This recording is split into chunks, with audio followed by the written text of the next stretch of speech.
Законный расчет региональной казны. В парламенте корректируют дополнительные средства из федерального бюджета.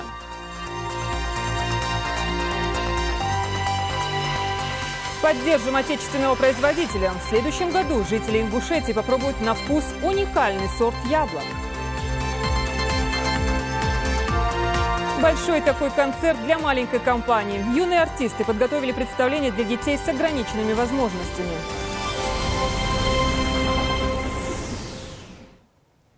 Это новости 24. Добрый вечер, в студии Лейла Цурова.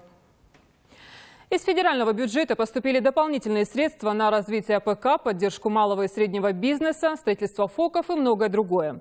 Последовавшая за этим корректировка бюджета сегодня обсуждалась в парламенте Ингушетии. На очередном совещании рассмотрели целый ряд законопроектов. Подробности у нашего корреспондента. На внеочередном заседании Народного собрания были обсуждены изменения в республиканском бюджете текущего года. Минфин корректировки бюджета объяснил поступление в декабре дополнительных средств из федерального бюджета. Средства в основном выделены на развитие агропромышленных комплексов республики. Около 150 миллионов рублей поступили на государственную поддержку малого и среднего предпринимательства, включая крестьянские хозяйства. На поддержку семейных животноводческих ферм направят почти 22 миллиона рублей. Звучали и суммы, предусмотренные на строительство физкультурно-оздоровительных комплексов. Заместитель председателя Народного собрания Мухарбек Дикажев отметил, что проектом закона также предусмотрены расходы на реализацию майских указов президента России Владимира Путина. Законопроект был подготовлен Министерством финансов с учетом цифр, которые на сегодняшний день имеются. Есть по тому бюджету, который ранее мы принимали, утверждали, есть изменения в основные показатели. И поэтому парламент сегодня на неочередном заседании узаконил эти все изменения. Также процедуру первого чтения на внеочередном заседании Народного собрания прошли поправки в бюджет территориального фонда обязательного медицинского обеспечения по республике. Руководитель фонда Мурат Мальсагов сообщил, что в фонд поступили дополнительные средства в сумме 90 миллионов рублей в рамках взаиморасчетов. Именно на эту сумму лечебно-профилактические учреждения Ингушетии оказали медицинскую помощь жителям других регионов. Мы скорректировали свои доходы, расходы. Доходы у нас скорректировались. У нас дополнительно поступили неналоговые поступления. Это доходы от размещения временно свободных средств. 10 миллионов мы получили. И у нас увеличились доходы по межтерриториальным расчетам. В заключительной части заседания состоялся обмен мнениями о новой книге ингушского историка Умалата Гадиева. По словам вице-спикера Руслана Гагиева, книга молодого ученого – это научно аргументированный ответ на псевдоисторический труд двух чеченских правозащитников – Нухажиева и Умхаева. Умалату Гадиеву, автору на простых и понятных всем примерах и фактах, удалось доказать, что книга околонаучных специалистов есть не что иное, как мифотворчество. Депутаты лично смогут убедиться в правоте автора, прочитав его книгу «В поисках национальной идентичности». По инициативе председателя Народного собрания Магомеда Татриева все депутаты получили подписанный автором экземпляр издания. Индира Манкиева, Юнус Тучоев, Новости 24. В их послужном списке огромное количество проведенных поисковых работ, сотни спасенных жизней, а количество случаев оказания помощи пострадавшим и не сосчитать. Представители одной из самых рискованных и мужественных профессий – спасатели республики отмечают юбилей – 20 лет со дня образования Государственного комитета чрезвычайных ситуаций Ингушетии. О людях, для которых подвиг – это профессия, расскажет Индира Манкиева. Заурбек Кадзоев проработал в МЧС 10 лет. По его словам, профессия спасателя ответственная и благородная. Спасатель не должен знать, что такое страх и неуверенность. Ветеранам было приятно вновь встретиться со своими бывшими коллегами, так как видеться им доводится крайне редко. Они вспоминали свои нелегкие годы работы и как, несмотря на не очень пригодные для работы условия, они самоотверженно выполняли свой долг. Профессия спасатель – это очень гуманная и благородная специальность. Ее главная цель и назначение – спасать людей в беде, какая бы эта беда ни была. Своих коллег с профессиональным праздником поздравил и поблагодарил за долгую и верную службу главный спасатель республики Руслан Калоев.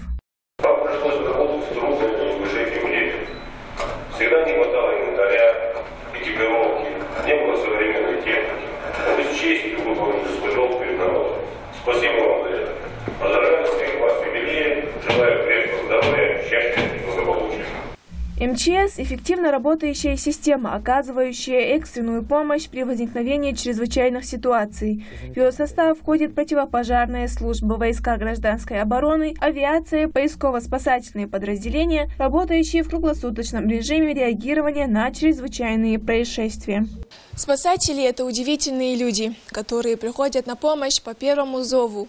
Решительность, ответственность и смелость – это те важные качества, которыми должен обладать каждый спасатель. Ведь от его готовности и решительности зависит жизни людей.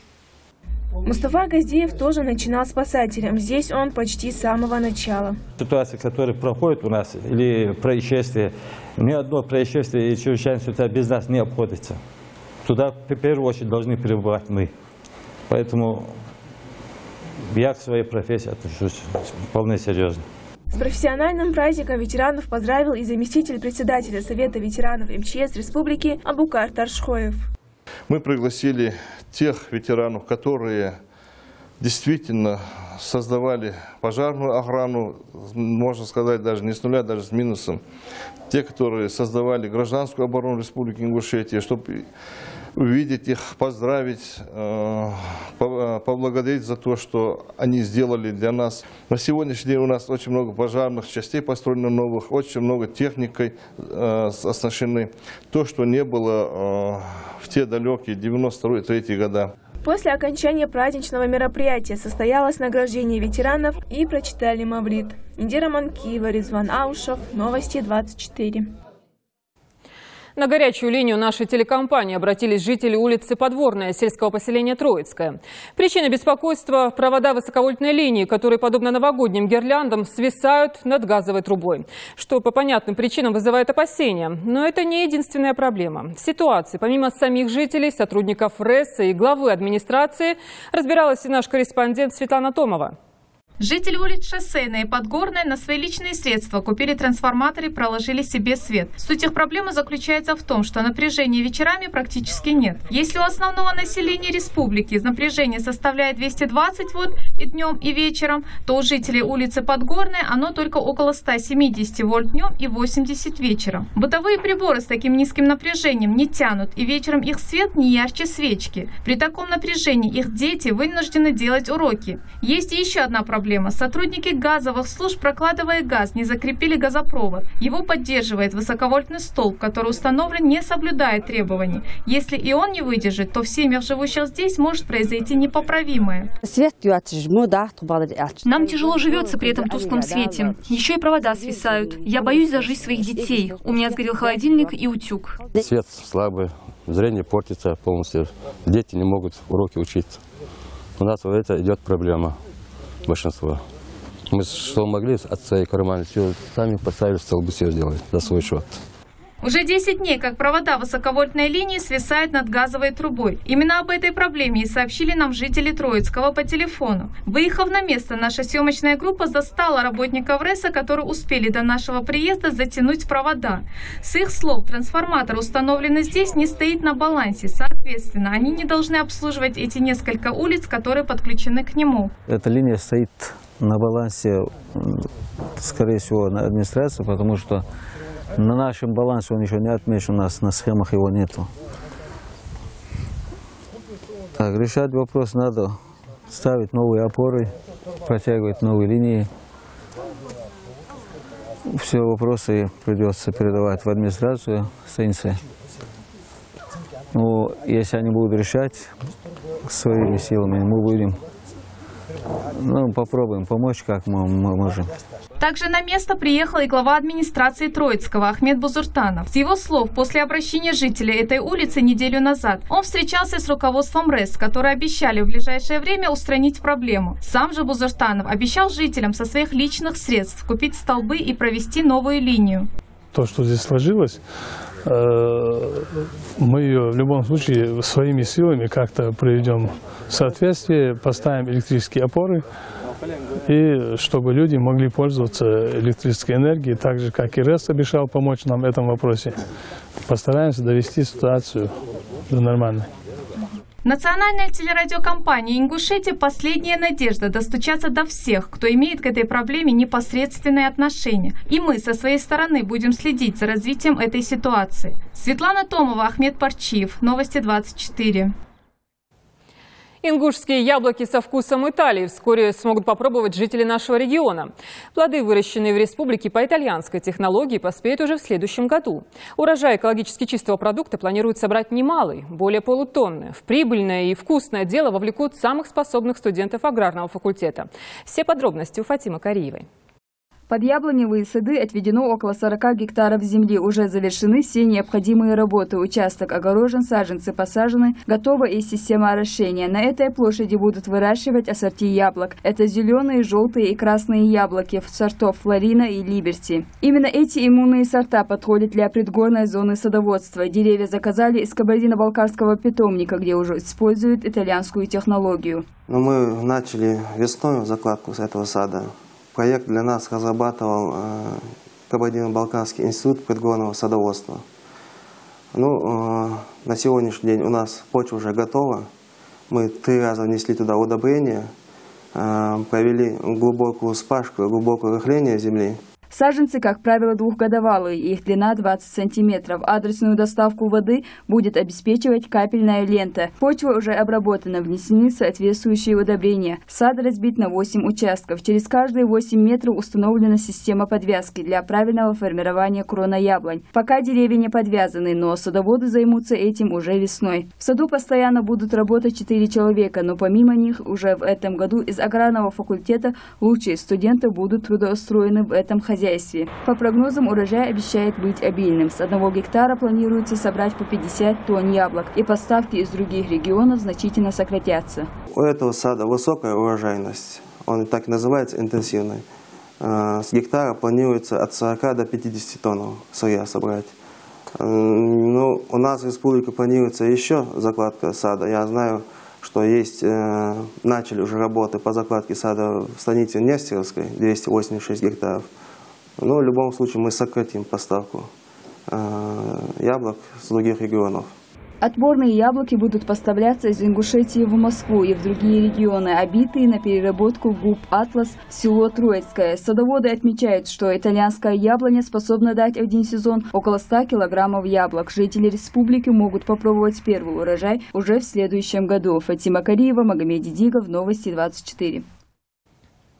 Большое новогоднее чудо для маленького мальчика сотворили своими руками сотрудники Россельхознадзора. У 4-летнего Сулеймана диагноз ДЦП, но он борется за право чувствовать себя здоровым человеком.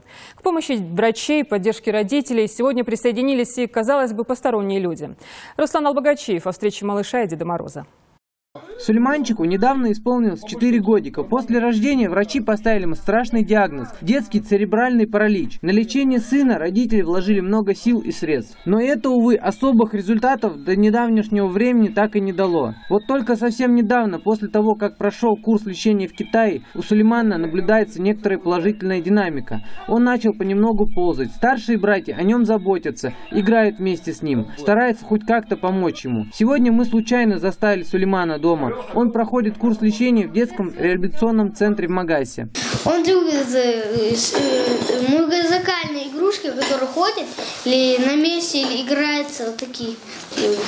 Мы с Алисой, своим старшим братом, загадали желание самое, что сбылось, чтобы Сулейман выздоровел.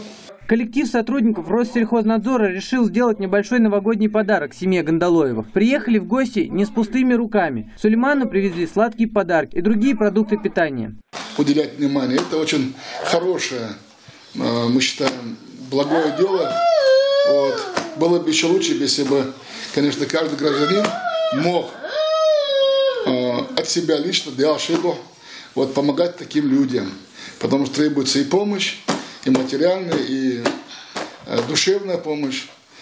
Дай Аллах здоровья, счастья родителям, чтобы до конца довести дело в лечении Сулейманчика терпением большого человеческого. Вахид Мархиев для малыша в этот момент стал словно Дед Мороз, который пришел под самый Новый год. Иногда важно не оставаться равнодушным к чужому горю, не пройти мимо. Дети с ограниченными возможностями более чувствительны и восприимчивы. Именно поэтому им требуется особая забота и помощь каждого из нас. Руслан Албогачиев, Адам Шибилов, Новости 24.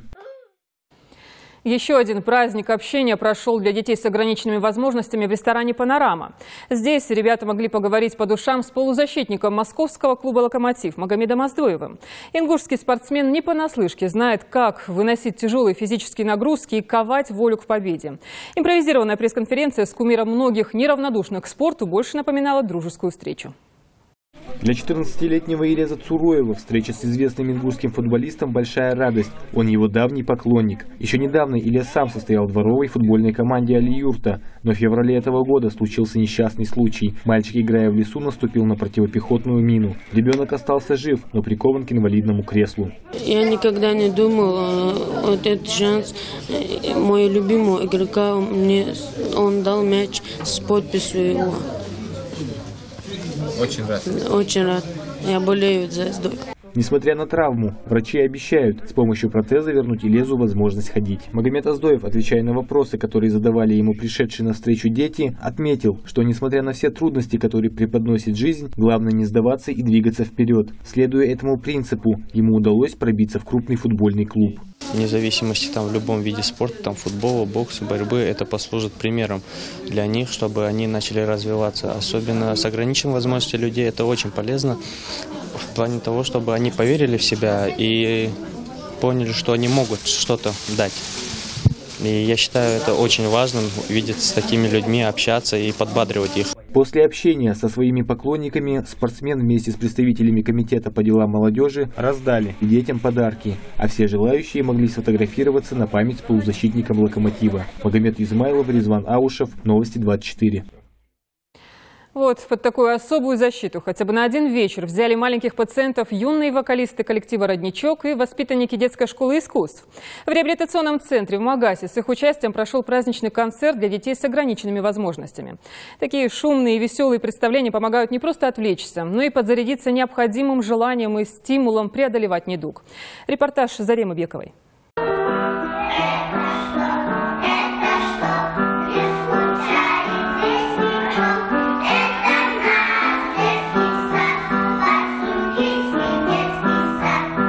Маленькие артисты пришли в гости к своим ровесникам. Ребята пели, рассказывали стихи, танцевали национальные танцы. Зрители тоже были довольны. Свое одобрение они выражали громкими аплодисментами. Многие малыши, не удержавшись, пустились в пляс.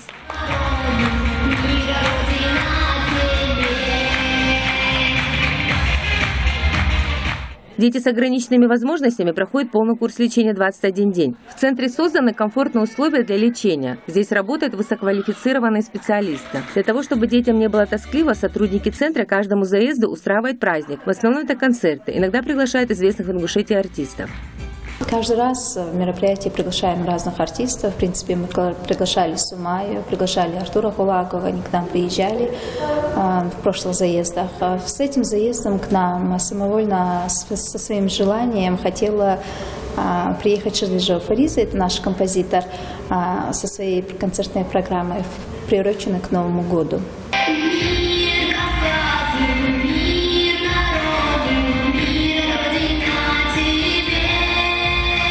Мне понравились там все, все.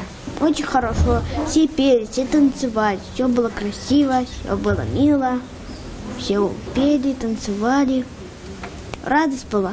Удовольствие от концерта получили не только дети, но и взрослые. Зарема Бекова, Магомед Дидигов, Новости 24. Спасибо за внимание. Мы с вами увидимся ровно в 21:00.